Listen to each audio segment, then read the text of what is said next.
저는 노인복지센터와 요양원에 다니면서 어르신들과 함께 예배를 드리고 있습니다. 일주일에 7번 어르신들과 예배를 드리고 있습니다.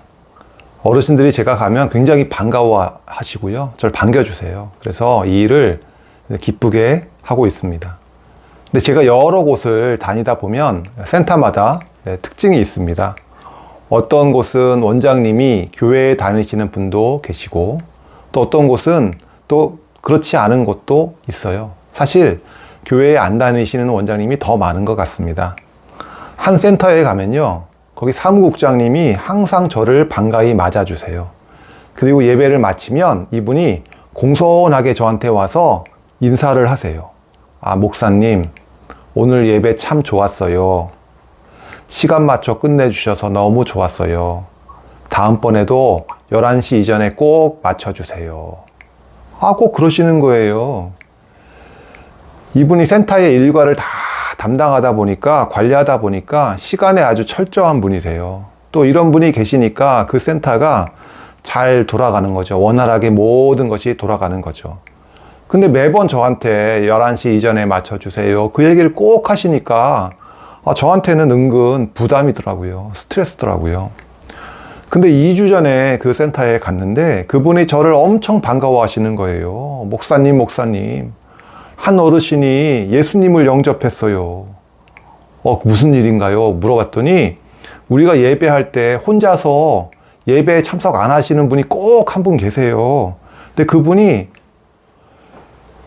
예수님을 영접했다고 아주 기뻐하며 말씀하시는 거예요. 그 어르신이 밤에 주무시는데 꿈을 꿨는데 귀신이 나타나서 자기 목을 막 조르더래요. 그래가지고 무서워서 잠에서 깨가지고 다음날 이 사무국장님을 만나가지고는 안 되겠다고, 내가 너무 무서워서 잠을 잘 수가 없으니까 당신이 가서 좀 뭐 부적이라도 좀 만들어 가지고 와라, 구해 가지고 와라, 그렇게 부탁을 하셨다는 거예요.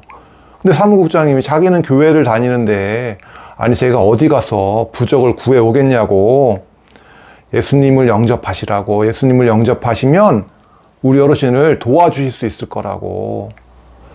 그래가지고 같이 기도하고 그날 같이 영접 기도를 같이 했대요. 그리고 내일 목사님이 오시면 우리 또 한 번 기도하자고. 그래가지고 제가 예배를 마치고 그 어르신들을 따로 만나가지고 상담을 해드리고, 그리고 같이 영접 기도를 다시 한번 했어요. 영접 기도를 같이 했는데 기도를 마치고 나니까요, 그분 얼굴이 활짝 피더라고요. 뭐 꽃이 피는 것처럼 그분에게서 기쁨이 있는 게 제가 느껴지더라고요. 그분만 그런 게 아니라 그 자리에 같이 있던 사람들, 같이 그분을 위해서 그동안 기도했고 그 자리에서 같이 영접 기도를 같이 했던 사람들이 다들 기뻐하는 거예요. 저한테도 안에서 막 기쁨이 있더라고요. 기쁨이 충만하더라고요. 하나님 믿지 않던 사람이 한 명이 하나님의 자녀가 되는 게 이렇게 기쁜 일이구나 라는 걸 새삼 깨닫게 되었어요. 참 감사했습니다. 예상 못했던 분이, 항상 그분은 예배에 참석을 안 했어요. 예상 못했던 분이 예상도 못했던 방법으로 구원을 받는 거 보면서 하나님이 참 하시는 일이 신기하다라는 생각을 했습니다.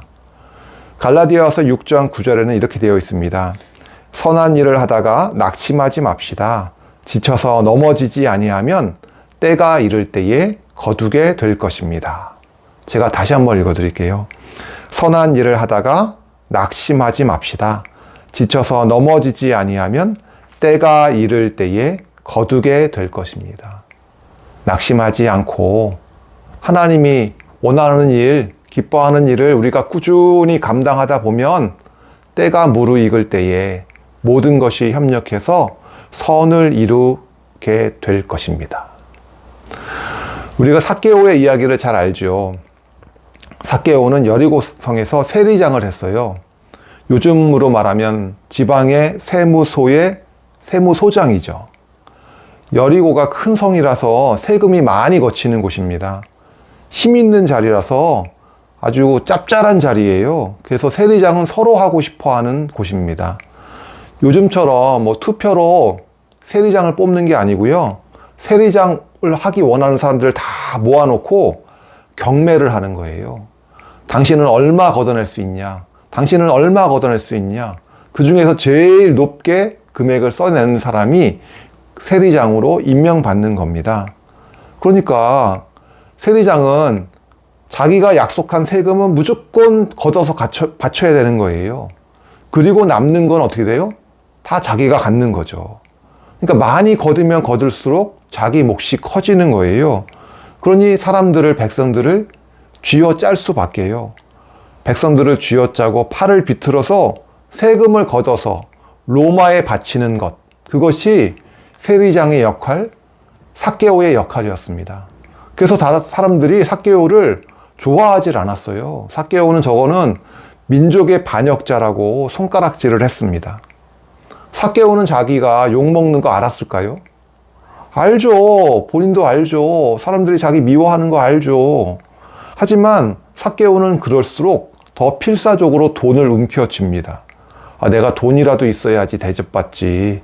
이거라도 없으면 난 살아남을 수가 없다. 돈 떨어지면 누가 날 도와줄 거야. 주변에 이런 분 안 계세요? 부자였지만 삭개오는 친구가 없었고요. 남에게 베풀 줄 모르는 그런 사람이었습니다. 하지만 그의 마음속에는 갈등이 있었어요. 내가 제대로 살고 있는 게 맞나? 내 마음속에 있는 이 고통을 누가 알아줄까? 하나님은 날 버리셨나? 하나님이 날 구원하실 수 있을까? 하나님이 이런 나를 구원하실 수 있을까? 그런 그에게 예수님이 찾아오셨어요. 예수님이 여리고성에 방문했다는 소식을 듣고 삭개오는 예수님을 만나서 자신의 고민을 이야기하고 싶었어요. 예수님의 답을 듣고 싶었어요. 근데 사람들이 예수님 근처에 가는 거를 못마땅하게 여기고 네가 여기 왜 오냐고 밀어냅니다. 그래서 삭개오는 결국 어쩔 수 없이 나무 위로 기어 올라갑니다. 그런데 나무 위에 올라가 있는 삭개오를 예수님이 주목하시고 성큼성큼 삭개오에게 다가오십니다. 그리고 나무 위에 있는 그에게 말씀하십니다. 누가복음 19장 5절입니다. 예수께서 그곳에 이르러서 쳐다보시고 그에게 말씀하셨다. 삭개오야, 어서 내려오너라. 오늘은 내가 내 집에서 묵어야 하겠다. 왜 예수님은 수많은 사람 중에서 왜 하필 삭개오에게 주목하셨을까요?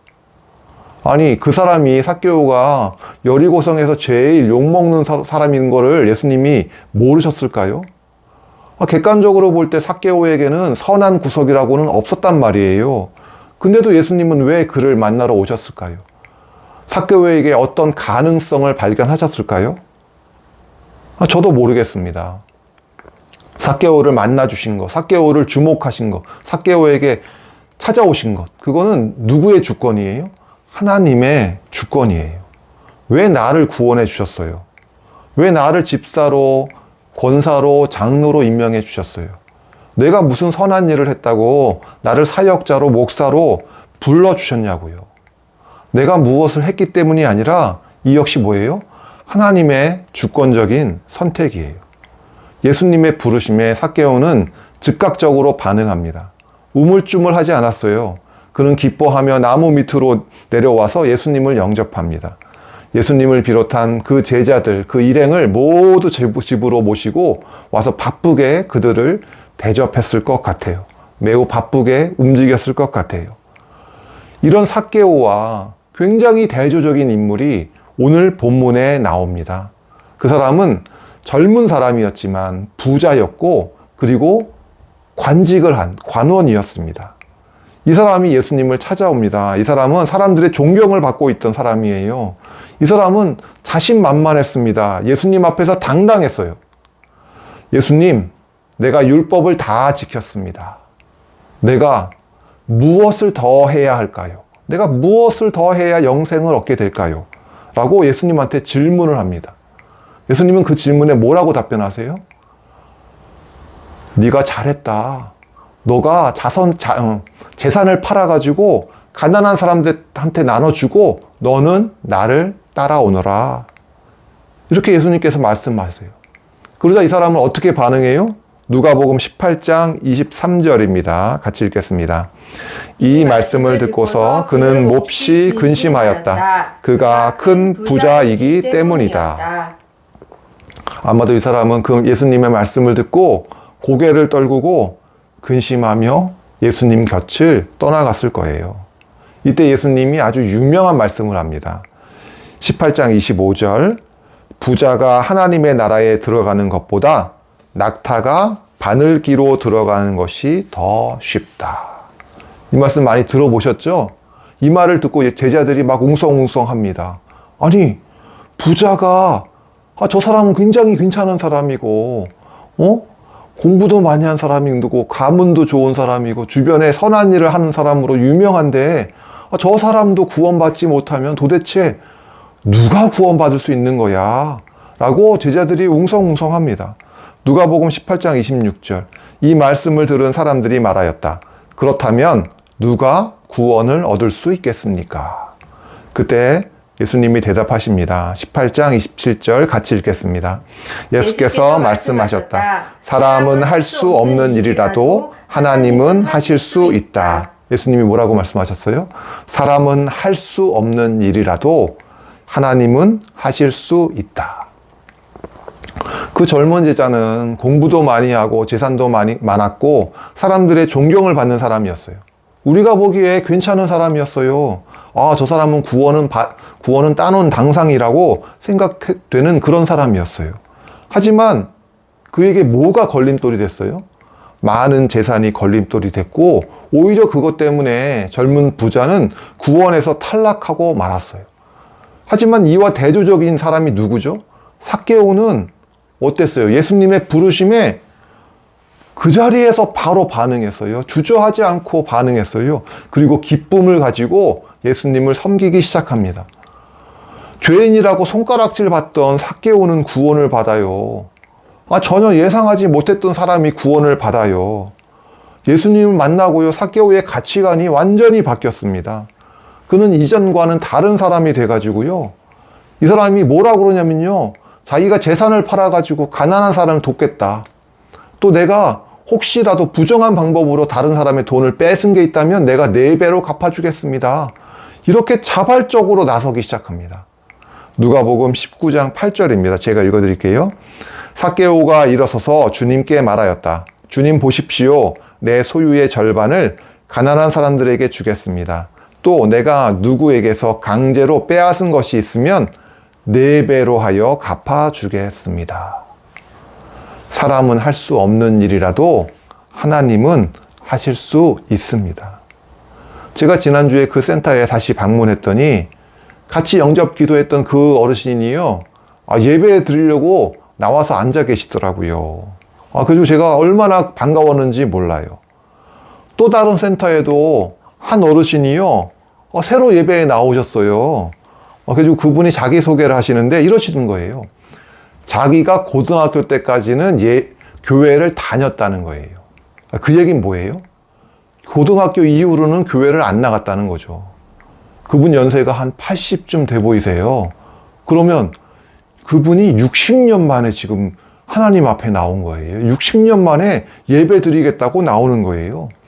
이분이 교회에 대해 좋은 추억이 있으신 것 같더라고요. 그래서 좋은 말씀 들으러 나왔다. 이렇게 말씀하시는 거예요. 그래서 맨 앞자리에, 제 앞자리에 앉으셔가지고 같이 예배를 드렸어요. 설교 시작하자마자 맨 앞자리에서 주무시더라고요. 그래도 그분 주무시는 거 보면서도 제가 마음속에 감사하더라고요. 여기 나오신 게 어디냐. 왜 갑자기 이분이 예배를 나오게 됐는지 몰라요. 무슨 심경의 변화가 있는지 저도 몰라요. 누가 알겠어요. 예상치 못했던 분이 60년 만에 하나님 앞에 나온 거 이걸 보면서 사람은 할 수 없는 일이라도 하나님은 하실 수 있다라는 걸 다시 한번 깨닫게 됩니다. 하나님이 하시는 일이 참 신기하다는 생각이 들어요. 우리가 낙심하지 않고 선한 일을 계속하면 때가 무르익을 때에 때가 무르익으면 모든 것이 협력해서 선을 이루신다. 하나님이 일을 이루신다. 그것을 확신하게 됩니다. 또 다른 센터에서는 한 어르신이 저한테 조언을 해주시더라고요. 본인을 비롯해서 여러분들이, 어르신들이 귀가 어둡다고. 그러니까 좀 찬송을 좀 신나게 했으면 좋겠다. 예배가 좀 더 활기 있었으면 좋겠다.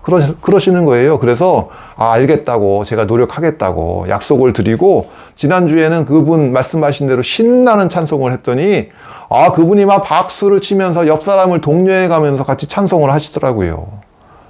제가 그분을 보면서 내가 연말에 하나님께 드렸던 기도가 응답되고 있구나, 이걸 느꼈어요. 저는 뭐라고 기도했냐면, 나를 돕는 사람을 좀 보내주십시오 라고 기도하고 있었어요. 내심 기대는 젊은 요양보호사 선생님 중에 누가 나서가지고 나 좀 도와줬으면 좋겠다. 예배하는데 좀 도와주고 어르신들도 좀 챙겨주고 이랬으면 좋겠다 라는 생각으로 기도를 한 거예요. 근데 생각지 못했던 어르신이 나타나가지고 저를 도와주겠다고 조언을 하시는 거예요. 근데 가만 생각해 보면요, 그곳은 원장님이 교회 안 다니시는 분이에요. 그러니까 어르신이 나서가지고 뭘 하는 건 괜찮은데 젊은 요양보호사 선생님이 하실 때에는 뭔가 좀 행동에 제약이 있는 그런 곳이에요. 그래서 저는 오히려 잘 된 거다라는 생각을 하고요. 참 하나님이 하시는 일이 신기하다는 생각을 합니다. 제가 사실 올해 어르신들 설교 준비하는데 좀 어려움이 있었어요. 올 초부터 이상하게 어떤 설교를 준비해야 할지 그 주제를 잘 못 잡겠는 거예요. 목사도 설교 잘하고 싶잖아요. 근데 생각대로 안 되는 거예요. 근데 요즘에는 점점 내가 가서 내가 설교를 잘해서 어르신들이 은혜 받고 이러는 게 아니라는 생각이 점점 들기 시작했어요. 제가 처음에 말씀드렸던 그 어르신은요, 예배 참석 안 하시던 분이에요. 근데 그분이 갑자기 예수님을 영접하게 된 거잖아요. 두 번째 어르신도 마찬가지잖아요. 60년 동안 안 나오던 분이 갑자기 예배를 나오기 시작하는데 그게 저하고 무슨 관계가 있냐고요. 그래서 중요한 거는 내가 설교에 죽을 수는 한이 있더라도 꾸준하게 찾아가서 같이 예배 드리는 거, 이게 중요한 것 같아요. 사람은 할 수 없는 일이라도 하나님은 하실 수 있다. 내가 어떻게 사람을 억지로 구원을 시키겠어요. 이 믿음을 갖고 낙심하지 말고 꾸준하게 찾아가서 어르신들과 함께 예배 드리는 것이 중요하다고 생각을 합니다. 또 다른 센터에 가니까요, 거기는 좀 재미있는 분이 계세요. 좀 톡톡 튀는 그런 어르신이 한 분 계세요. 좀 손들고 갑자기 뭐 엉뚱한 얘기 하기도 하시고, 또 목사님 이것 좀 해주세요 라고 이렇게 좀 구체적으로 말씀도 하시고, 이런 재미있는 분이 한 분 계신데, 그분은 평생 교회를 안 다니신 분이에요. 또 교회에도 좀 부정적인 분이에요. 근데 그분의 막내 며느님이 우리 시어머니를 전도하고 싶어가지고 어머니를 모시고 왔어요. 자기 집으로 모시고 와서 이 센터에 보낸 거예요. 이곳 가서 우리 어머니가 예배도 드리고 하나님 알게 됐으면 좋겠다, 이런 마음 가지고 이 센터에 계속 보내신 거예요. 근데 이분이 교회를 안 다니신 분인데 퀴즈를 곧잘 맞추세요. 제가 설교를 하면은 그 설교를 귀 기울여 들으시고 설교 마지막에 퀴즈를 풀거든요. 문제를 풀어서 상품을 나눠드리는데 그 상품을 곧잘 맞춰서 타가시는 거예요. 근데 이 집에 사정이 생겨가지고 자기가 이제 막내 아들 집에서 이제 큰 아들 집으로 옮겨간다고, 이사 간다고 그러시는 거예요. 그동안 한 6개월 동안 정들었는데 많이 친해졌는데 너무 마음이 아쉽더라고요. 조금만 더 있으면 이분 어떻게 하나님 믿음 가지게 될 것 같고 영접할 것 같고 참 아쉽다 하는 마음이 들어요. 그래도 어떡하겠어요. 축복하며 기도하고 보내드렸어요. 근데 정말 고마워하시더라고요. 앞으로도 이분에게 하나님이 어떻게 역사하실지 그건 저도 모르잖아요. 하나님이 어떻게 역사하실까 모르지만 기대하는 마음을 갖고 작별 인사를 했습니다. 또 다른 센터에서는요, 한 어르신이 예배에 참석 안 하시면서 매번 소리를 지르세요. 뭐라고 소리 지르시냐면 다 소용없어. 아유, 이거 쓸데없는 일이야. 하나님이 어디 계셔? 하면서 다른 사람들 들으라고 일부러 소리를 지르세요. 매번 그러시니까 제가 그분 볼 때마다 어떤 생각을 가졌냐면요. 하나님, 저분이 몰라서 저러는 거니까 하나님 용서해 주세요. 이런 마음을 가졌어요. 근데 지난주에는요, 제가 보는 시각이 변하더라고요. 하나님이 저분을 구원해 주실지 누가 알겠나. 그래서 지난주부터는요, 사람이 할 수 없는 일이라도 하나님은 하실 수 있다. 하나님, 저분도 좀 구원해 주세요. 라고 기도하게 되었습니다. 오늘 말씀을 정리하겠습니다. 우리가 보기에 참 괜찮은 사람, 젊은 부자는 근심하며 돌아갔어요. 근데 삭개오는요, 저 사람은 안 돼. 우리가 고개를 절레절레 흔들던 사람이에요. 근데 그 사람이 오히려 예수님께 반응했어요. 이 사람 삭개오가 오히려 구원을 받아요. 참 하나님의 선택은 우리의 한계를 넘어가는 것 같아요. 사람은 할 수 없는 일이라도 하나님은 하실 수 있다. 구원은 전적으로 하나님께 달린 일이기 때문에 삭개오와 같은 사람들이 우리 주변에 있는지 우리가 관심을 갖고 살펴보시기를 바랍니다. 그리고 그분들을 마음에 품고 끝까지 기도하실 수 있기를 바랍니다. 네, 기도하시겠습니다. 삭개오와 같이 자격 없는 우리들을 구원하신 하나님의 은혜에 감사드립니다. 사람은 할 수 없는 일이라도 하나님께서는 하실 수 있습니다. 내가 낙심하지 않겠습니다. 내가 포기하지 않겠습니다. 내가 그분들을 마음에 품고 기도하는 일을 끝까지 감당하겠습니다. 어르신들을 섬기는 일을 계속 감당하겠습니다. 하나님이 이루실 그 날을 기대하며 소망하며 믿음을 가지고 이 일을 하겠습니다. 하나님의 일을 할 때에 거절하는 사람도 있고 또 방해하는 사람도 만납니다. 하지만 그들을 포기하지 말고 마음에 품고 기도할 수 있는 넉넉한 마음을 가진 우리들 되게 하여 주시옵소서. 감사하며 예수님의 이름으로 기도했습니다. 아멘.